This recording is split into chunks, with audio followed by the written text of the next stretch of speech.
বাবাজি আমার, সারাদিন আপনি আওয়ামী লীগের পক্ষে মিছিল করে সন্ধ্যাবেলায় বিএনপির পার্টি অফিসে গিয়ে যদি বলেন আমার একটু ঠান্ডা দাও, একটু কোক দাও, কি ঠান্ডা দেবে?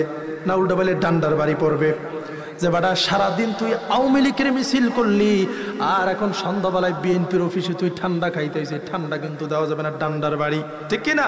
তুমি সারাদিন আল্লাহর বিরুদ্ধে কথা বলছো, রাসূলের বিরুদ্ধে কথা বলছো, কোরআনের বিরুদ্ধে কথা বলছো, আলেমদের বিরুদ্ধে কথা বলছো, মসজিদের বিরুদ্ধে মাদ্রাসার বিরুদ্ধে কথা বলছো, মাহফিলের বিরুদ্ধে কথা বলছো, যারা কোরআনের পক্ষে কথা বলে তাদের বিরুদ্ধে কথা বলছো। শুধু তাদের বিরুদ্ধে কথা বলো নাই, মিথ্যা মামলা দিয়ে জেল জুলুম হত্যা নির্যাতন নিপীড়ন কিচ্ছু বাদ রাখো নাই।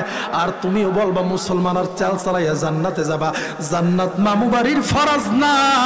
সারাদিন যেমনি আওয়ামী লীগের মিছিল দিয়া সন্ধ্যাবেলায় বিএনপির অফিসে গেলে বিরিয়ানি খাওয়া যায় না, কোক ঠান্ডা পাওয়া যায় না, এমনি ভাবে মুখে মুসলমান বলে কেবল মুখে বললেই মুসলমান হওয়া যায় না।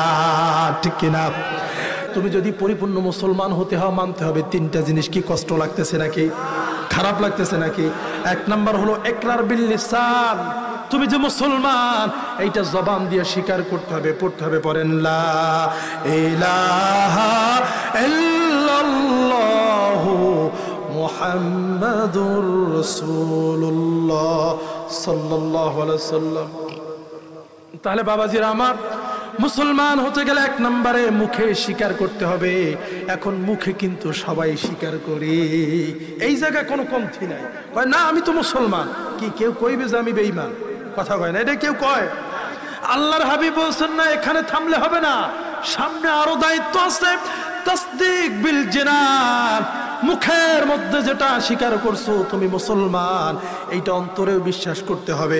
মুখে মুসলমান, অন্তরে কুফরি, মুখে কোরআন, অন্তরে বেদ রামায়ণ গীতাঞ্জলি, মুখে আল্লাহ, অন্তরের মধ্যে রাম হনুমান, এইটা হবে না।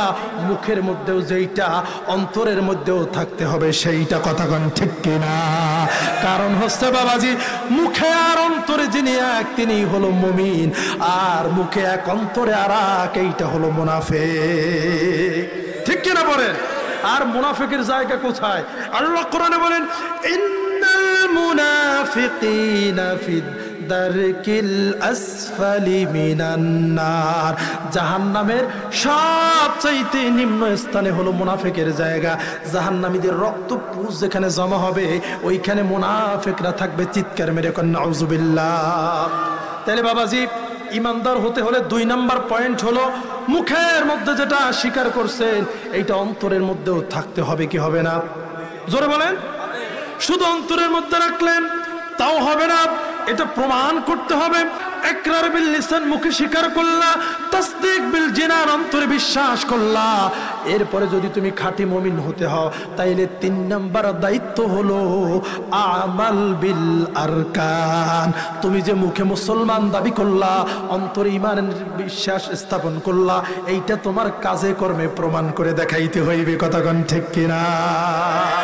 মুসলমান হইলাম, ফজরের সময় মুয়াজ্জিন আযান দেয়, আসসালাতু খায়রুম মিনান নাওম, ও ঘুমের চাইতে নামাজ উত্তম।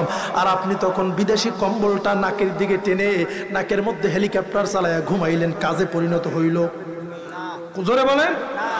ও বাবাজি আমার, আবার আপনি ইমানদার দাবি করলেন, নামাজও পড়লেন, রমজান মাসে রোজা রাখেন না। কয় ভাই আমার ডায়াবেটিক, আমি রোজা রইতে পারি না। খাই কি খাওয়া রে, এইরকম তেল তলা পেটটা ভাড়াইয়া নাবির ফুটা খুঁজতে পাওয়া যায় না। ঠিক কিনা? কয় আমার ডায়াবেটিক, এই খাইতে খাইতে ডায়াবেটিক হয়েছে। কথা বলেন ঠিক কিনা?